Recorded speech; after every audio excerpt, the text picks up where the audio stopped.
pé, vamos orar para o professor da noite, Luiz Tuas. Que o Senhor use como canal de bênção para nossas vidas nesta oportunidade. Oremos ao Senhor, que possa terminar a senhora do nosso irmão. Amado Deus, querido Pai, nós queremos te agradecer por essa oportunidade de hoje.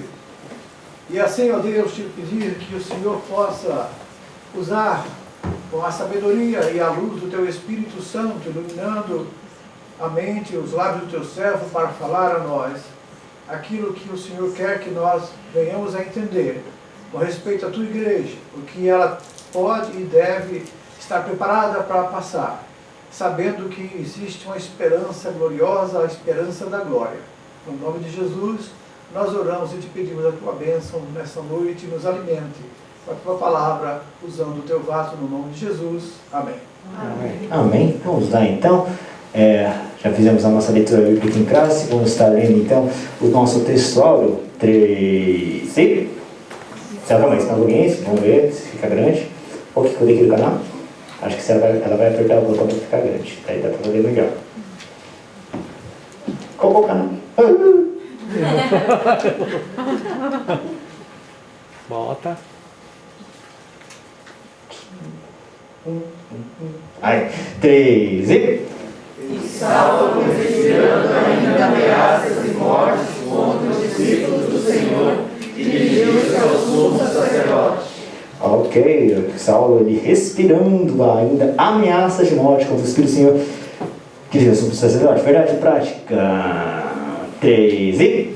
A igreja é a instituição divina que perdurar na terra até a bater. Pois o contrário não teria acabado ao longo da história. Essa igreja é uma instituição divina que vai durar até, senão já teria acabado no meio da história. Amém. Podeis tomar assento. Hoje nós vamos falar sobre Saulo de Tarso, o perseguidor. Nós estudamos o mundo de Saulo. Nós sabemos que ele viveu no período em que os romanos dominavam, em que a língua oficial era o grego, hebraico, não, era o grego, e ele estudou, ele teve um bom ensino, e agora vamos estar falando sobre a primeira etapa da vida dele, que ele é conhecido por todos como Saulo de Tarso, o perseguidor. A perseguição de Paulo. E hoje, ok. Paulo de Tarso, vamos estar lendo aqui já a primeira parte aqui da introdução. Diz assim: a história da expansão da igreja no livro de Atos mostra um fariseu zeloso, Saulo de Tarso. Este tinha o prestígio religioso e cultural entre os judeus. Por isso, ele ganhou carta branca das autoridades religiosas para perseguir os seguidores de Cristo. E assim torna implacável perseguidor da igreja de Cristo no primeiro século. É o que estudaremos. Vamos falar sobre o zelo de Saulo. Por que Saulo perseguia os cristãos? Qual que era o motivo dele estar perseguindo a igreja do Senhor? Por quê? Por quê? Ele achava que era uma seita. Por que ele achava que era uma seita? Esqueci de falar. Tem pergunta? Eu falei, a tática, você faz pergunta de primeiro para depois ele perguntar depois. Tem pergunta? Ok. Nós vamos falar sobre o zelo que Paulo tinha. O que significa zelo? Zelo significa? Zelo significa o quê? Cuidado. Cuidado. Ok. E ele cuidava do quê? Do que ele tinha cuidado? Da lei. Ele era crente. E Paulo estudava a Bíblia. Mas mesmo assim eles perseguiam os cristãos. Por quê? Né? Jesus mesmo disse, ele falou, muitos vão perseguir, vão atacar vocês pensando que estão fazendo a obra dele, pensando que estão fazendo as coisas para Deus.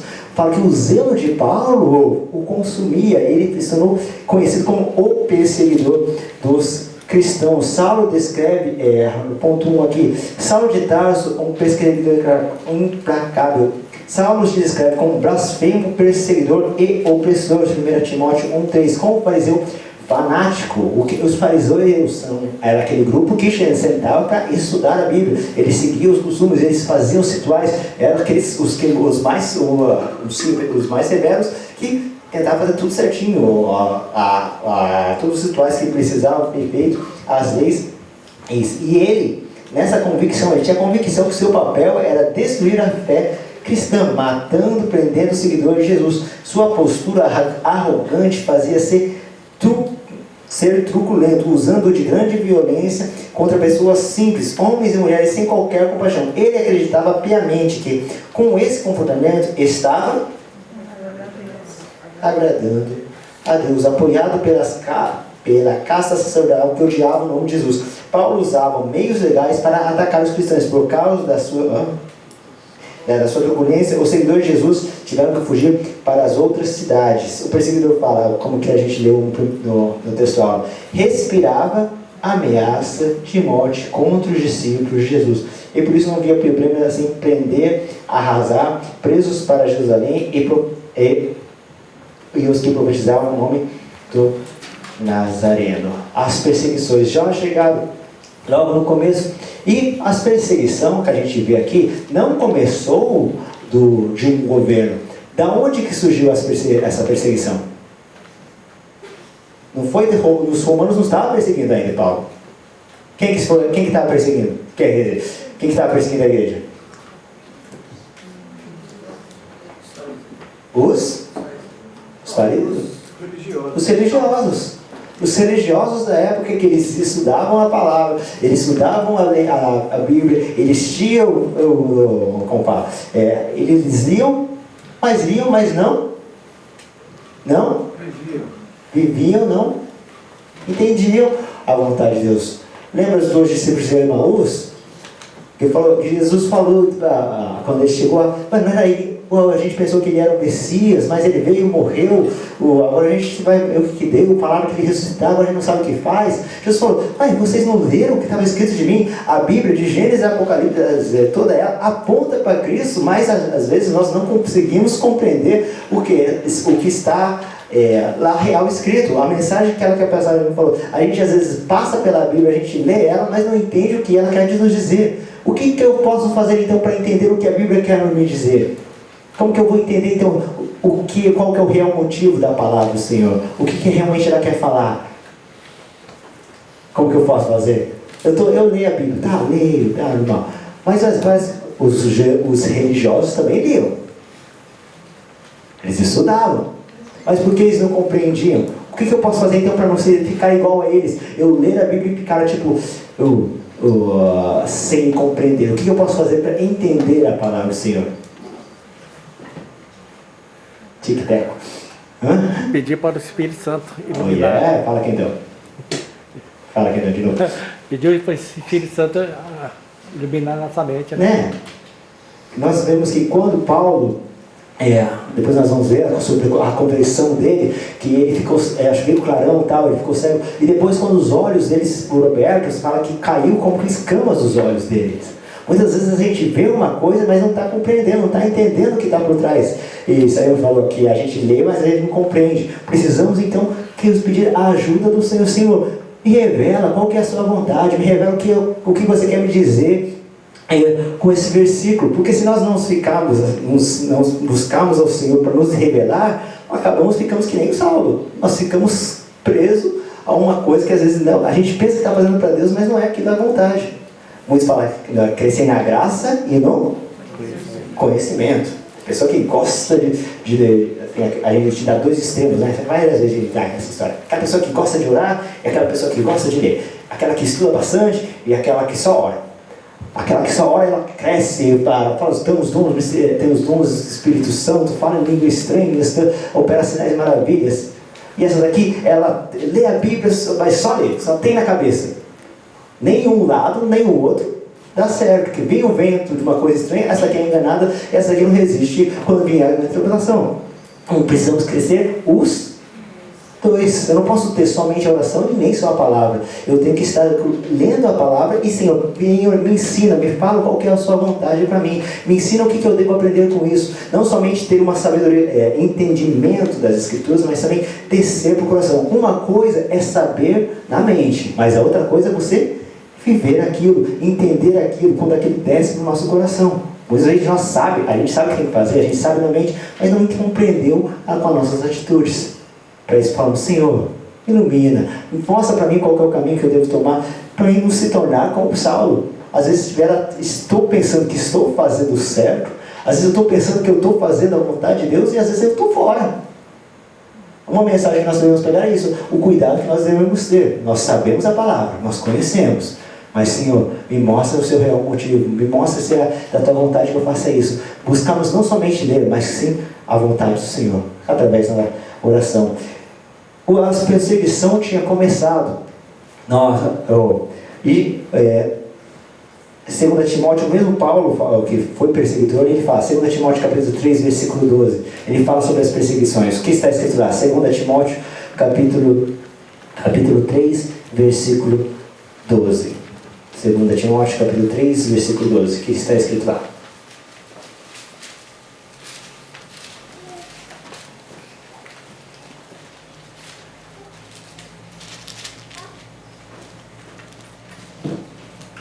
De fato, todos os que desejam viver piedosamente em Cristo Jesus serão perseguidos.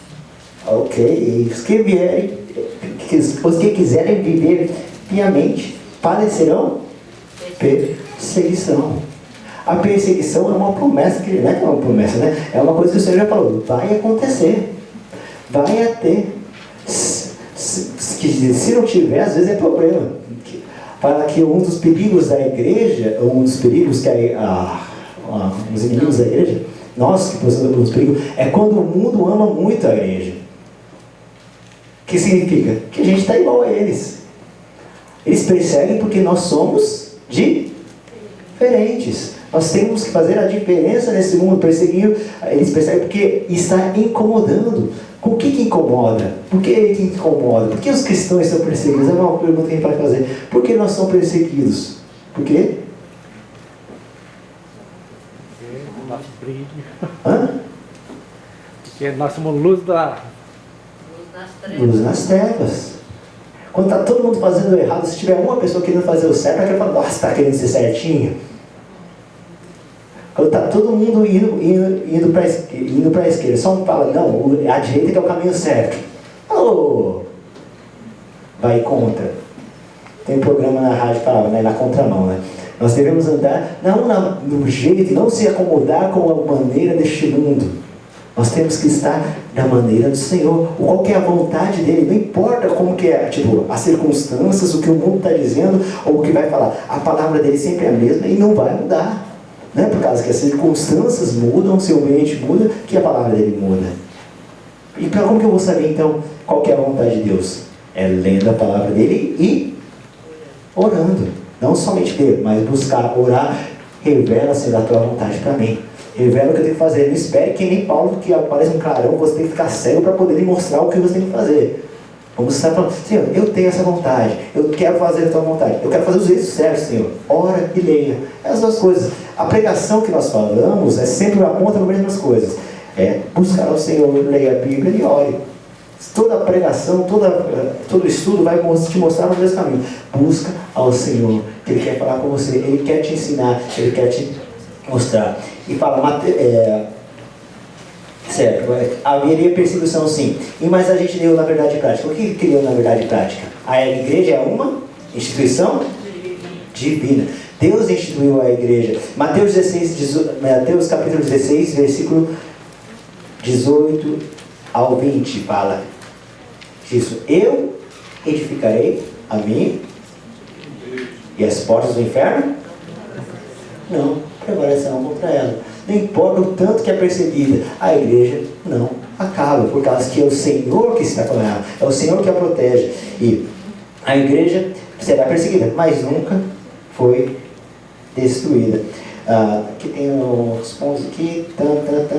Tá. As ameaças de Paulo de Tarso. A expressão respirava ameaças de morte descreve Paulo de maneira figurada, como uma fera selvagem que ameaçava suas presas. No texto Atos 9:21, o perseguidor era visto como um exterminador, pois conduzia os cristãos à prisão, além de permitir que fossem açoitados. Ele não poupava ninguém que seguisse a doutrina de Cristo.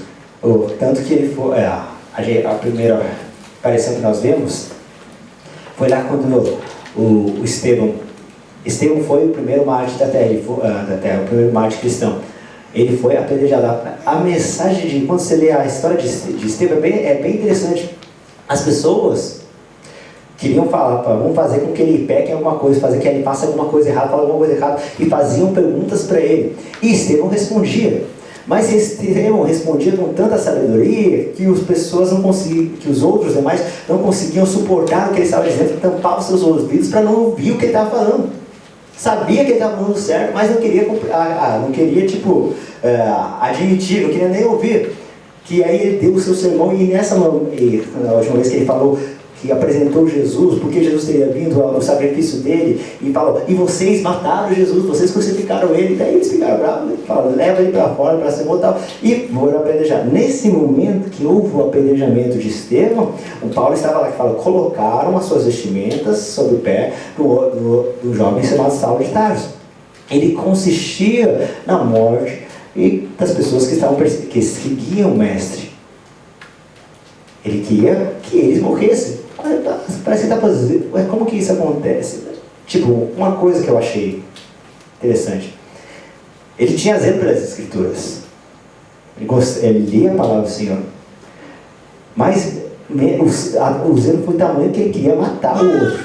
O amor já subiu nessa hora. Muitas vezes acontece, a gente quer tanto que a pessoa seja certa que acaba matando a pessoa. A gente quer tanto que a pessoa faça da maneira que a gente pensa que está certo, que às vezes a gente prejudica a pessoa que está ao nosso redor. O zelo de maneira errônea. Como que nós temos agido perante os problemas, as atitudes que nós vemos? Como que devemos agir? Então, parece que é estranho, né? Para a gente não se tornar um perseguidor. A gente persegue, será? Eu tenho um lá que fala que a pior perseguição é aquela que acontece dentro da nossa casa, né? Na família. Às vezes você é crente, você tem o seu cônjuge que não é crente. E às vezes ele fala, não vai não, para de ir na igreja. Tem histórias, né? O filho ia, daí só você voltar, e depois que voltar para a igreja, o pastor estava contando que o jovem chegou para ele, pastor, meu pai me bate quando eu chego da igreja, fala, não vai para voltar mais lá, mas eu vim de novo. E ele falou assim, uma palavra que o pastor falou, que enquanto está tendo, essa rejeição, essa perseguição, é que a pessoa está se sentindo incomodada. É que ela está mais perto de aceitar. É o mais perigoso, é quando ela fala, não, vai lá, tá bom, você fala de Jesus para ela, tá legal, mas fica lá. Não muda. E a gente continua sempre, está distante, está mais distante de Deus do que aquela que às vezes está incomodando. Então, se nós estamos passando por esse tipo de perseguição, por esse tipo de provação, vamos buscar o Senhor, trabalho no coração. O que eu estou fazendo, então quer dizer que está incomodando Ele, que as minhas atitudes estão mexendo com Ele, está mexendo com a pessoa. Então, trabalhe, Senhor, na vida dele, através da minha vida. Porque Saulo, ponto 3, porque Saulo perseguia os cristãos. O motivo que levaram Saulo a se tornar perseguidor inclemente contra os seguidores de Cristo era o zelo destrutivo pela Torá. Suposto fato religioso que Jesus talvez fosse um blasfemo. Para Saulo, o anúncio que um crucificado pudesse ser o Messias prometido pelos profetas no Antigo Testamento era um escândalo. Ora, quem fosse suspenso no madeiro, de acordo com a lei, estava sob maldição. Por isso, nosso Senhor não passava de um blasfemo para Saulo. Mais tarde, por ocasião da sua conversão, ele descobre que Cristo assumiu maldição na lei, por isso nos livrou dessa maldição. Porque Paulo não aceitava que Jesus era o Messias? Em Deuteronômio está escrito que maldito todo aquele que for pendurado no madeiro. A crucificação era uma coisa maldita, era uma coisa que mal vista. E tanto os crucificados naquela época, eles tinham, você crucificava tipo, amanhã, antes de anoitecer, você tinha que tirar o corpo da cruz para não danificar, para não contaminar o povo, por causa que era algo mal visto.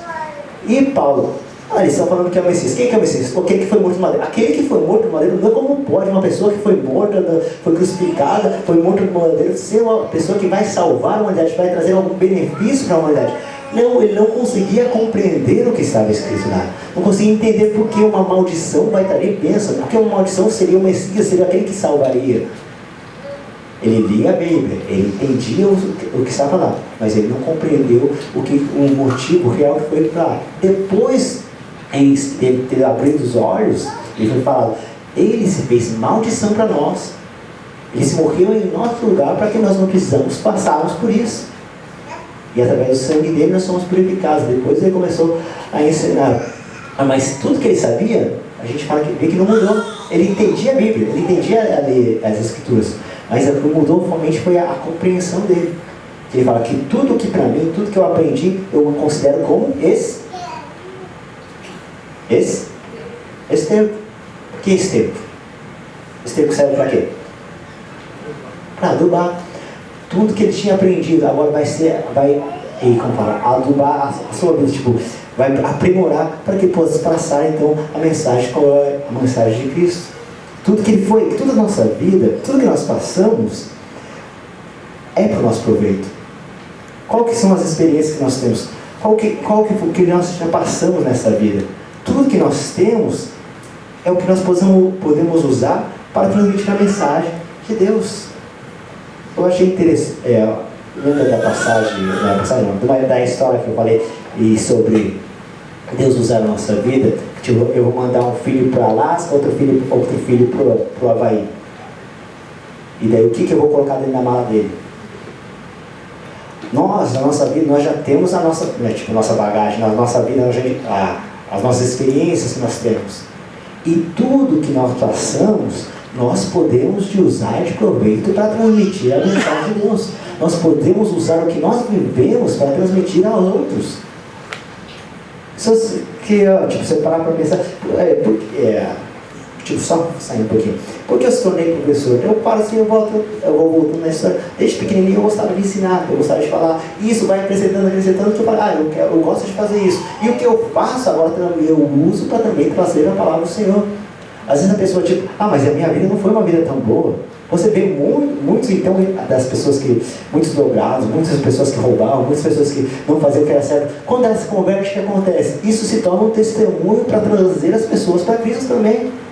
Tudo que nós passamos na nossa vida, nada vai por acaso. Nada vai eu perdi minha vida, eu perdi anos. Às vezes até perdeu assim, mas tudo que você passou, você considera como um esterco para você usar isso para transmitir a palavra do Senhor, para que Deus te use no que você já sabe, no que você já viveu, para falar da palavra dele, para trazer a mensagem dele. A mensagem de Deus é que todos que aceitamos a Cristo, que todo mundo seja salvo. Ele quer que ninguém pereça, mas que todos cheguem tenham a oportunidade de conhecimento, de saber quem é Deus. Muitas vezes, o que eu posso falar para pessoas na escola, para os meus alunos, mas eu não conseguiria chegar na onde você vive, na sua escola, nos seus alunos, nos seus amigos. O pastor, ele não consegue chegar onde você às vezes está, onde você está. Deus quer usar a sua vida, a minha vida, para trazer a mensagem no ambiente que nós vivemos. Por isso que às vezes a gente vê, tem bastante igreja, tem bastante pessoas que pregam, tem bastante maneira de transmitir a palavra do Senhor via internet, panfleto, missionários. Por que tem tantos tipos? Porque Deus quer que todos cheguem tenham essa oportunidade. Que ninguém fala, nunca ouvi falar. Ou seja, Deus quer usar a minha vida para transmitir a mensagem ao meu redor. E Deus quer usar a sua vida para transmitir a vontade dele às pessoas que estão à sua volta.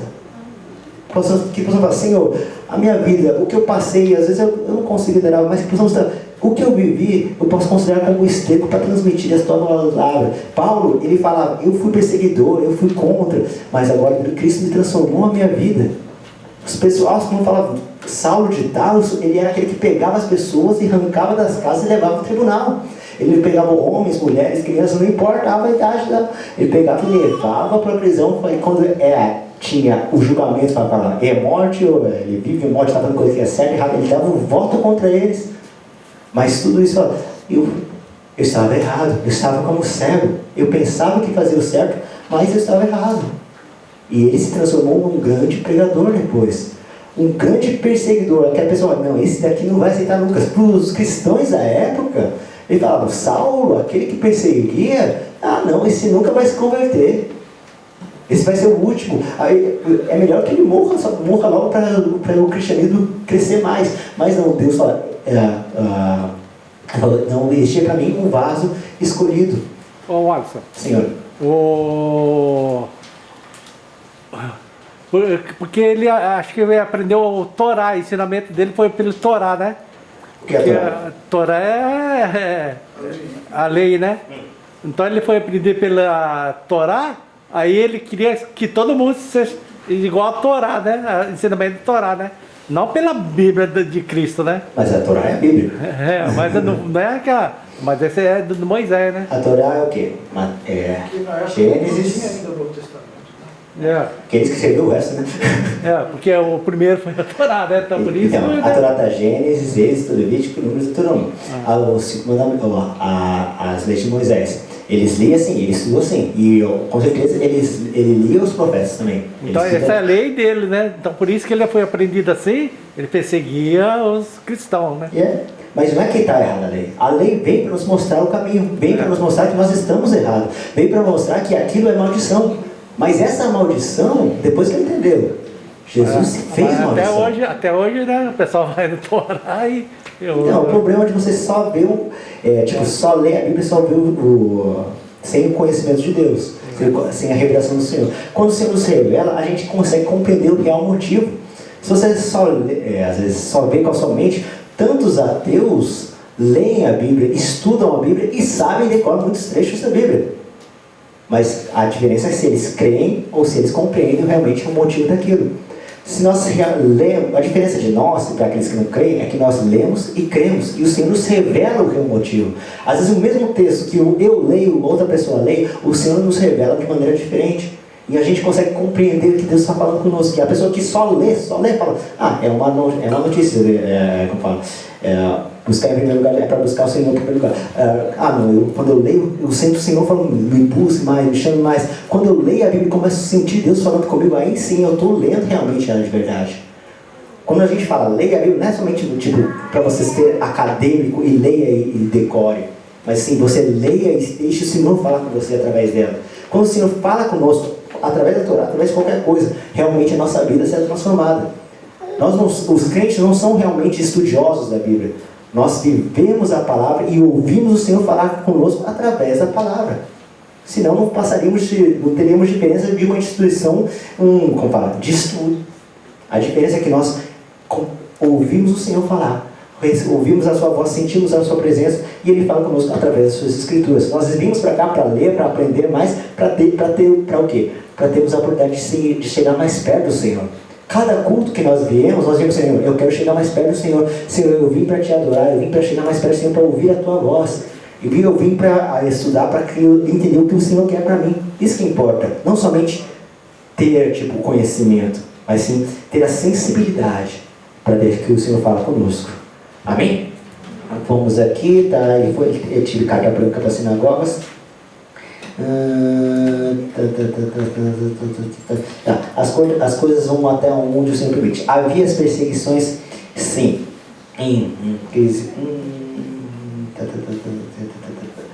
Que devemos crescer na graça e no conhecimento. Quando nós crescemos os dois, isso o Senhor nos ajuda.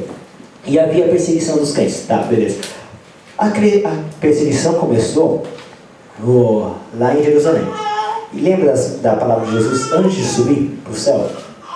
Ele falou, ficai até que seja revestido poder. Vocês serão testemunhas, tanto em Jerusalém como em toda Judéia, Samaria e até os confins da terra. Você vai ser minha testemunha tanto em Hamamatsu, como em Shizuoka, como em Aichi e em todo o mundo. Vou falar mais ou menos assim.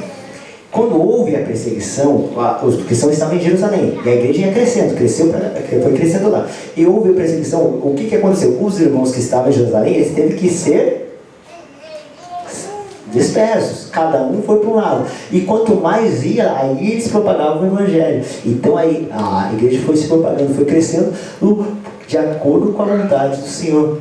Às vezes a perseguição, não, aí fala, nossa, por que Deus permite que aconteça isso? Por que Deus permite que o povo dele sofra? Que os planos do Senhor são muito maiores que o nosso.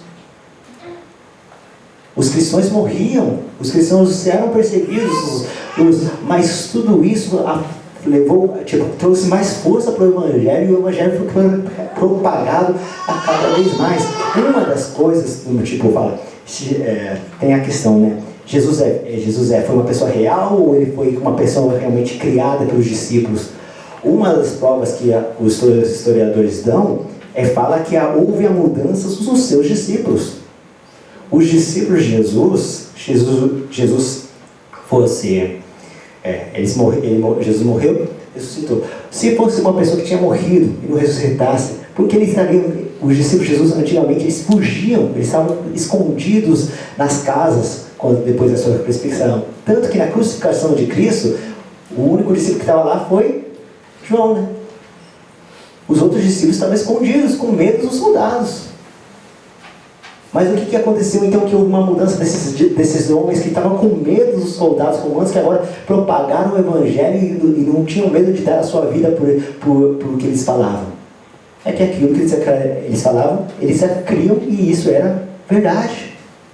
Houve uma mudança nos seus comportamentos, por causa que o que Cristo fez foi real na vida deles. Quando Cristo muda nossas vidas, você não consegue mais ser o mesmo, você não vai conseguir ficar mais fechado no seu lugar, você vai ter a ousadia para proclamar o Evangelho. Por que muitos cristãos são perseguidos e não negam? Porque eles têm convicção que aquilo é real, que o que eles estão perseguindo é o caminho que trará a vida eterna. E não compensa você viver um pouquinho mais nessa terra do que você se entregar por amor a Cristo. E a perseguição, ela vai até onde o Senhor permite. Fala, né? O exemplo de Jó, que o inimigo falou, você viu o seu servo Jó? Ele anda nos meus caminhos, faz a minha vontade. Daí Satanás perguntou, então deixa eu tocar nele. E foi tocando, tocou nos seus bens, tocou na sua família, tocou na sua saúde, mas fala, Deus só não tira a vida. As perseguições, tudo que acontece na nossa vida, fala, Senhor, por que até quando? Mas as coisas só vão até onde Deus permite, por causa que é o que a gente lê no textual. A igreja é uma instituição divina. Ela só vai até onde Deus permite que possamos suportar. Então Deus não vai dar nada além do que você fala, não vou